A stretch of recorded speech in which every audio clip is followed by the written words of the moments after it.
تماشا بنایا ہوا ہے انہوں نے. اب آ جائیے فائنل اور لاسٹ بال. ہمارے ملک کے اندر ختم نبوت کے حوالے سے ایک جج نے متنازع فیصلہ دے دیا ہے. سب سے پہلی ریکویسٹ جج صاحب سے, جج صاحب آپ کو علم نہیں تھا لیکن سنی وابی شیعہ دیوبندی تمام مکتبہ فکر کے علماء نے متفقہ طور پہ کہا کہ جج صاحب آپ نے پہلا فیصلہ غلط دیا ہے, نظر ثانی کریں, دوبارہ ٹھیک کریں. یہ ہوتا ہے قانون کا احترام, یہ ہے ہمارے علماء کی حکمت عملی. لیکن دوبارہ بھی تمہارے کانوں پر جوں نہیں رینگی, کیا قادیانیت نوازی میں تم اتنا آگے بڑھ گئے ہو. جائی صاحب آپ نے یہ غلط فیصلہ دیا ہے. مسئلہ یہ تھا, قادیانی نے تفسیر صغیر لکھی ہے جی, ہمارے قرآن مجید کی تفسیر لکھ کر نا اس کی تفسیر اپنے من مرضی کی ہے. پرچہ ہو گیا کہ نہیں ہونی چاہیے. جائی صاحب کہتے ہیں نہیں, اگر وہ کرنا چاہیں تو اپنے کمرے میں بیٹھ کر کر سکتے ہیں. میں کہا جائی صاحب آپ ہمیں اجازت دیں گے کہ اسی اپنی مسیح تے بیٹھ کے تیری ماں بھیڑ کریے؟ آپ ہمیں اجازت دیں گے کہ ہم یہاں بیٹھ کر تیری ایک شاید چھوٹے پٹ کے رکھ دئیے؟ ججاں کے خلاف کوئی ایسی زبان استعمال اجازت دیں گے؟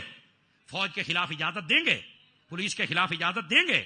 پاکستان وہ الگ بات ہے, ہم نہیں بولیں گے چونکہ ملک ہمارا ہے, نہیں بول. لیکن میرا سوال یہ ہے, یہ ایک ملک ہے, اس کے قانون ہیں, اس کا ایک عزت ہے, ایک وقار ہے. کوئی بندہ پاکستان میں رہے اور پاکستان کے قوانین کے خلاف, پاکستان کے ججوں کے خلاف, پاکستان کی فوج کے خلاف یہ باتیں کرے کمرے میں بیٹھ کر, تو آپ کو اجازت دینی چاہیے تاکہ تینوں منڈ کے رکھے. کہنا نہیں یہ تو نہیں چلے گا. تو میں نے کہا اگر تمہارے خلاف وہ چار دیواری میں کچھ نہیں کر سکتا تو ایک جھوٹا نبی ڈکلیئر کرنے والا قادیانی, اس کو چاہیے کہ جو اپنا جھوٹا نبی ہے اس کی جو جھوٹی وحی ہے اس کی تشریح کرے. میرا نبی بھی سچا ہے اور یہ قرآن میرے نبی کی وحی بھی سچی ہے, اس کی تشریح کوئی کتا کافر نہیں کر سکتا, ہمیشہ مسلمان کر سکتا ہے. تاجدار ختم نبوت, تاجدار ختم نبوت, تاجدار ختم نبوت, تاجدار ختم نبوت. توجہ ہے بھائی جان. جج صاحب میں آپ کو ایک بات بتلاؤں, محترم جج صاحب آپ ایسے کریں, اپنے سے پچھلے ججوں کا ریکارڈ اٹھا لیں اور اپنے سے پچھلے حکمرانوں کا ریکارڈ اٹھا لیں. آپ دیکھ لیں جنہوں نے ختم نبوت کے ساتھ کسی حوالے سے پنگا لیا, خدا نے انہیں کی بات کرتا فرق ہمارے علماء اہل سنت اس کی اجازت ہی نہیں دیتے. لیکن بتاؤ نا, اتنی بڑی عدالت میں کیس گیا, اگر یہ بھی فیصلہ غلط کرتے اب ہم کس کے پاس جائیں یہ بتا دو. یہ بتاؤ کس عدالت میں جائیں, کس کو کہیں؟ تم نے تو یہاں بیٹھ کے سارے کیس کو بدل دیا, نیچے سے کیس آتا ہے سارا صحیح ہوتا ہے, اوپر چل کے کیوں بدلا جاتا ہے؟ جائی صاحب مفتی منیب الرحمان صاحب سے رابطہ کر کے معافی مانگو پوری قوم سے, معافی مانگو پوری قوم سے, فیصلہ واپس لو. اور آپ یہ کبھی فیصلہ نہیں کر سکتے, ورنہ دیکھنا آنے والے دنوں کے اندر کتنی تلخیاں پیدا ہوں گی اور پھر تنازعات پیدا ہونے کا بھی خدشہ ہے. اور یہ فرقہ واریت کس کی وجہ سے ہوئی ہے؟ یہ اسی کی وجہ سے ہوئی ہے جو بندہ یہ آج فیصلے کر رہا ہے. آپ کو کس نے کہا غلط فیصلے کریں بھائی جان؟